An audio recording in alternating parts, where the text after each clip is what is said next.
10 సంవత్సరాల పైశాచిక పాలనలో టీఆర్ఎస్ ఎలియాస్ బీఆర్ఎస్ ఎట్లయితే రైతుల్ని అర్ధరాత్రులు అరెస్ట్ చేసి మల్లన్న సాగర్ లాంటి ప్రాజెక్టుల పేరిట రైతులకు బేడీలేసిరో అదే రీతిలో ఇవాళ ముఖ్యమంత్రి మారిండు, మా ప్రభుత్వం మారింది, ప్రజా పాలన వస్తుందని ఆశిస్తున్నటువంటి ప్రజలకు ఏం మిగిలిందంటే మళ్ళా గదే అర్ధరాత్రి అరెస్టు తప్ప ఇంకొకటి మిగలలేదు. ఏమి మారనంటే ఒక రంగు పోయి 3 రంగుల జెండా వచ్చాను, కానీ రైతుల బతుకుల లోపల మాత్రం ఎక్కడ మార్పు రాలేదు.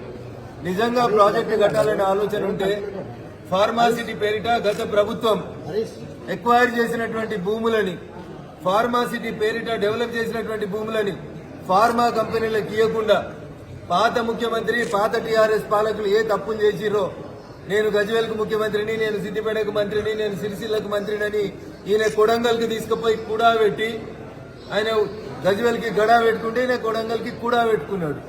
ఆయన మల్లన్న సాగర్ గట్టి రాత్రిపూట రైతులను అరెస్ట్ చేస్తే ఈయన పారిశ్రామిక వాడ తీసుకొస్తా అని చెప్పి ఈయన రాత్రిపూట రైతులను అరెస్ట్ చేస్తా ఉన్నారు. అందుకని టీఆర్ఎస్ పాలనైనా కాంగ్రెస్ పాలనైనా పాలకుల కుర్చీలో కూర్చునేటువంటి వ్యక్తులు మారినారు, కానీ రైతుల బతుకులు మారలేదు. ఆ రోజు మిర్చి అమ్ముకుంటామని పోతే ఖమ్మం మిర్చి యార్డ్ లోపల రైతులను అరెస్ట్ చేసి బేడీలేస్తారా అని రంకెలేసిన రేవంత్ రెడ్డి, మల్లన్న సాగర్ లో అర్ధరాత్రి పూట ఊర్లను ఖాళీ చేపిస్తుంటే వచ్చి 48 గంటలు అక్కడ నిరాహార దీక్ష చేసినటువంటి రేవంత్ రెడ్డి గారు ఈయన ముఖ్యమంత్రి అయిన తర్వాత లగిచర్ల సంఘటన తర్వాత రాత్రిపూట అరెస్టులు ఎందుకు కొనసాగిస్తారో చెప్పాలి. తప్పు చేసినోడు నరేందర్ రెడ్డి, కేటీఆర్, ఎల్లయ్యనా, మల్లయ్యనా చట్టం ముందు అందరూ సమానమే కాబట్టి అరెస్ట్ చేయాలి. కానీ దానికి ముందుగానే మీడియాకు లీకులు ఇచ్చి రేపు వీళ్ళని అరెస్ట్ చేస్తాం, ఎల్లుండి వాళ్ళని అరెస్ట్ చేస్తాం, ఈ ఎపిసోడ్లు నడిపించడం మానుకొని ప్రజాపాలన అంటే ప్రజల కోసం పనిచేయడం నేర్చుకోండి. కంపెనీలు అడుగుతా ఉన్నాయి, పెద్ద పెద్ద కెమికల్ కంపెనీస్, ఫార్మాస్యూటికల్ కంపెనీస్ అడుగుతా ఉన్నాయి, అన్ని కంపెనీలు ఒకే చోట పెడతాం, గతంలో ఎక్వైర్ చేసినటువంటి భూముల్ని మాకు కేటాయించమని. దాని మీద స్పందన లేదు. రాష్ట్రంలో పాలన పడికేసి ప్రజలు అవస్థలు పడుతుంటే, వడ్ల కొనుగోలు జరగకుండా, వడ్లకి లారీలు రాకుండా రైతులు ఇబ్బంది పడుతుంటే ఒక ఆయన పోయి బొంబాయిలో తిడతాడు, ఒక ఆయన పోయి ఢిల్లీలో తిడతాడు. ఇద్దరు పోయి చెర్లపల్లిలో ఉండాల్సిన వాళ్ళే, ఒకడు ఉండొచ్చిండు, ఇంకోటి ఉండాల్సినోడు రేపో మాపు.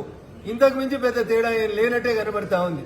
అందుకని అటు మేమే రాబోతాం, మేమే చేస్తున్నామని చెప్పుకునే ఇద్దరికి కూడా నేను చెప్పే సూచన ఒకటి, ముందు ఇప్పుడు నడుస్తున్న దాన్ని కాపాడుండ్రి, ఇప్పుడున్న రైతన్నల్ని ఆదుకోండి.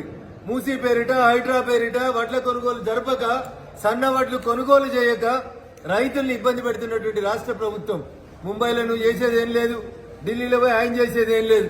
ఇద్దరు వచ్చి ప్రజల కోసం గల్లీలో పనిచేయాలని చెప్పి ఆ 2 పార్టీల నాయకులకు కూడా ఈ సందర్భంగా నేను హితవు చెప్పదలుచుకున్నాను.